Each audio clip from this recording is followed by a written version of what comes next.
and welcome to Table Topics. Well, how are you doing? I'm sure a lot of you had a New Year's resolution this year related to your fitness level or your diet. And 3 months later, I think a lot of people are feeling a little discouraged, especially if you're in a snowy part of the country where, these temperatures aren't helping our level of activity. Well, today we're going to be talking about diet and fitness. What can we do about it? What works best? And what should we be afraid of, or what should we avoid doing? Well, the first thing that I thought about was in university, there was this campaign that we had. It was called Celebrate Your Size. And that's like the first part, I think, of a diet or fitness plan, is first accepting and loving who you are where you're at. I agree with loving your body type, thereby not creating unrealistic expectations for yourself that you're never going to achieve and therefore never be happy. Like, I have been fit, but I'll never have tiny little legs. And my mother told me when I was a kid, you're never going to wear like shorts and mini skirts. Doesn't mean that I don't have a nice body, but there's just certain things. So I do agree with that. For me, what I believe in is just eating healthy and working out. But these fads and talking about the people who buy diet pills and people who think that they have to have the proper workout gear, the best shoes, they spend all this money on things that sometimes I'm like, you know what, instead of wasting all that time shopping for this stuff, put on a pair of shoes and go for a walk. And I mean, there are bigger concerns, but start with that at least. Try that for a couple months and then move into the other levels of exercise and workout. I think what happens, is that you're at a place that you're not happy with.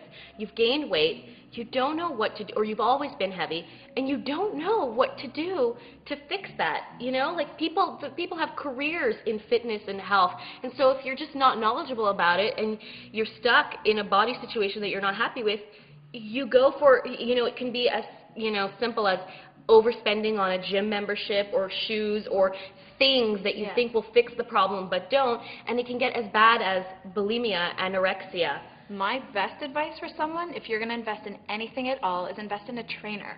Someone who can motivate you and kick your butt into gear to do something. Definitely think there's this point in our journey when sometimes you're just at a moment of desperation. Maybe you have been, eating more dessert than you should, and you see some extra curves in the mirror, and so you're then moved to make an extreme action plan.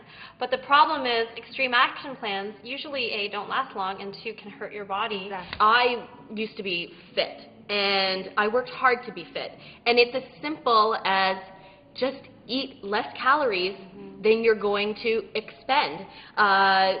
You can't, if I'm sitting at a computer all day, I will eat differently than if I'm working out on a daily basis. If I am going to go to the gym and I can only go to one class, because I like to do classes in the week, I'm not going to do a cardio class. I'm actually going to do a weight class because, and maybe again, this might not work for everyone, but a lot of trainers will tell you that women are very afraid of weight. But when you lift weights, or afraid of lifting weights, when you lift weights and you increase your muscle, we're scared of weight as well, and you increase your muscle, then you are burning more calories at a sitting rate. So if you are going to do one class, that's what a lot of them are saying, and it's really important after doing any class that you do eat, don't go overboard, but eat a little bit, because otherwise your body is going to try to eat away some of that muscle instead of it going to build the muscle, which will then burn more at a sitting rate. If you're someone who's going to the gym and you feel like this is never going to happen, the truth is it absolutely will, but it's going to take a little while. Why can't we think about diet in the same way we think about maybe the environment right now? A million acts of green. Do something small every day.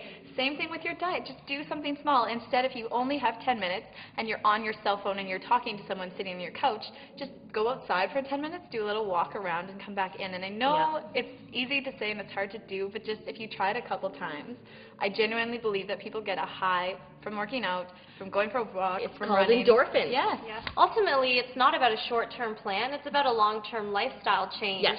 Adding one coffee with sugar to your diet per day, in a year, you're going to gain 5 pounds, or over the course of... Well, it's about how many calories you consume in one day. And I remember at one point when I had gained a little bit of weight, my friend looked at me and she said, because I wanted to have this extreme measure. I was like, okay, I'm going to start fasting.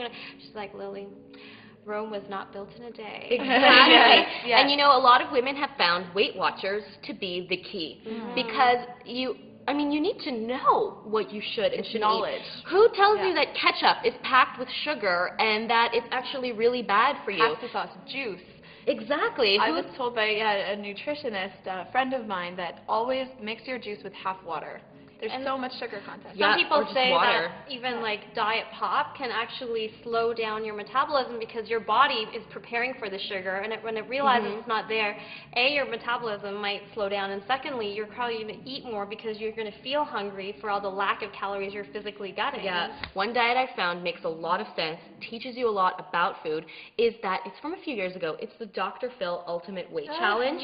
And yes, there's a book and there's a little regimen, but maybe you need that, right, to follow something that makes sense. And it's really based on calorie and fat intake, understanding food, and understanding how your mind works. One of the first things they tell you is, don't believe that you have willpower. Don't think that you can have Oreos and Doritos in the cupboard because your kids want them or your husband loves them, and that you, dieting and changing the way your body craves food, is not going to go have them. Just get rid of them. So when you go to the fridge and you're like, oh my God, it's 10 o'clock, I'm about to watch Grey's Anatomy and I want something, all you've got is the carrots. I think emotional eating is a huge factor for people. I know that when I'm feeling really weak emotionally, food is a great friend, and it's easily accessible. Some people eat less when they're depressed, and some people eat more. The gym takes time, but it feels amazing when you actually like get into The it. payoff is always worth it. But going to buy proper groceries takes time. Taking time off from your work to like leave the computer and maybe eat a salad instead of buying a bag of chips and a chocolate bar from the vending machine at 2 p.m. takes time. And if you think that it's good for you to play the martyr who works so hard and just like eats whatever, whenever, and you're sacrificing your body and your health, and don't think that that's not also sacrificing your mental health in favor of your job or your family or whatever else you think is more important, then you're kidding yourself because you won't live forever. So if you have a good diet tip, or actually I would like to cancel the word diet, if you have a good lifestyle tip, we would like to hear about it. So please leave a message, and we will see you at our next Table Topics.